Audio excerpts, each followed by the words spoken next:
Hi friends, నేను మీ జేసుగని. ఈరోజు recipe వచ్చేసి బీట్రూట్ ఫ్రై సింపుల్గా ఈజీగా నేను ఎలా ప్రిపేర్ చేశానో నేను ఇప్పుడు మీకు చూపిస్తాను. ఓకేనా? వెల్లిపాయ వేసి ఫ్రై అయితే చేసినాను ఫ్రెండ్స్. నేను సూపర్ అంటే సూపర్ టేస్టీగా ఉన్నది. ఇది చపాతీలోకి రైస్లోకి చాలా బాగుంటుంది. ఓకేనా ఫ్రెండ్స్? ఇప్పుడు ఇది మనము ప్రాసెస్ అయితే స్టార్ట్ చేసుకుందాం. ఈరోజు బీట్రూట్ ఫ్రై. సో నేను స్టవ్ వెలిగించి ఒక గిన్నె అయితే పెట్టుకున్నాను. ఇప్పుడైతే తగినంత ఆయిల్ అయితే యాడ్ చేసుకోవాలి. 1/2 kg ఉంది బీట్రూట్. సో నేను 3 స్పూన్స్ అయితే యాడ్ చేస్తున్నాను. ఓకేనా? ఆయిల్ అయితే కొంచెం హీట్ అవ్వాలి. ఓకే, ఇప్పుడైతే ఆయిల్ అయితే హీట్ అయ్యింది. సో 1 స్పూను ఆవాలు, కొంచెం అంటే కొంచెం జీలకర్ర కూడా వేసుకోవాలి. జీలకర్ర వేస్తున్నాను. ఇవి కొంచెం ఫ్రై అయితే అవ్వాలి. ఈ లోపు మనము నేనైతే ఒకటి మీడియం సైజు ఆనియన్ అయితే ఇట్లా కట్ చేసి పెట్టుకున్నాను రెడీగా. ఓకేనా?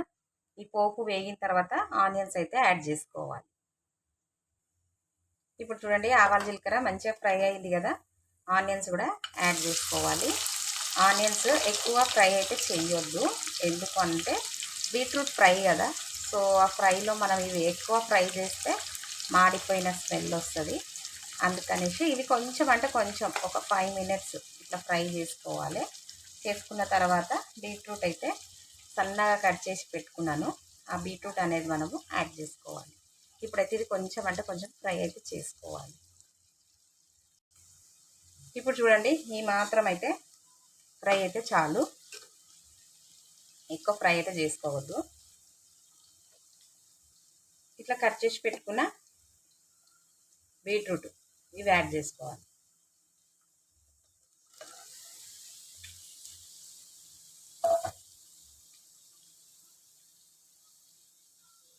బీట్రూట్ ఇప్పుడు యాడ్ చేసుకున్నాం కదా, ఒక మూత పెట్టి ఇది మంచిగా ఉడికించుకోవాలి. ఓకేనా?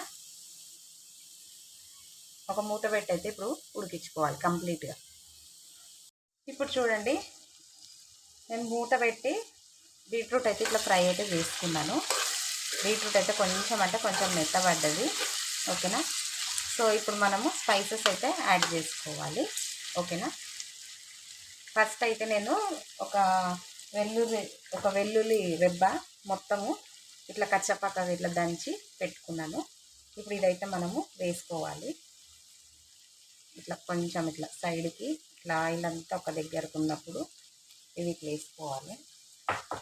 ఆయిల్లో మంచి స్మెల్ అనేది వస్తుంది, అందుకని. నెక్స్ట్ స్పైసెస్ వచ్చేసి ధనియాల పొడి, కొంచెం ధనియాల పొడి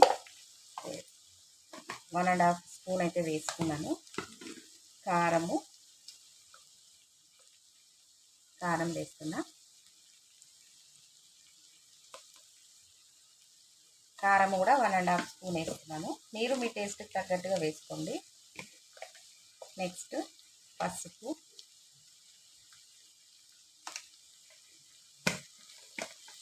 నెక్స్ట్ కరివేపాకు వేస్తున్నా. కరివేపాకు, సాల్ట్ మనం ఇంతవరకు వేసుకోలేదు, సో ఇప్పుడు సాల్ట్ కూడా వేస్తున్నాను. సాల్ట్ కూడా మీరు మీ టేస్ట్కి తగ్గట్టుగా వేసుకోండి. నేనైతే 1 స్పూన్ వేస్తున్నా. ఓకేనా?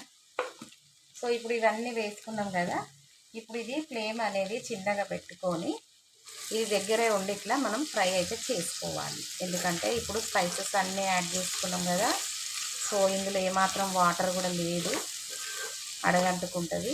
సో అందుకనేసి ఇట్లా మెల్లగా కలుపుకుంటూ ఫ్రై అయితే కంప్లీట్గా చేసుకోవాలి. కొంచెం బీట్రూట్ ఫ్రై అవ్వడానికి టైం పడుతుంది కదా, అందుకనేసి. ఓకేనా? ఇప్పుడు ఇది కంప్లీట్గా అయిన తర్వాత నేను మీకు చూపిస్తాను. ఓకేనా? ఇప్పుడైతే ఒక మూత పెట్టుకుంటాను.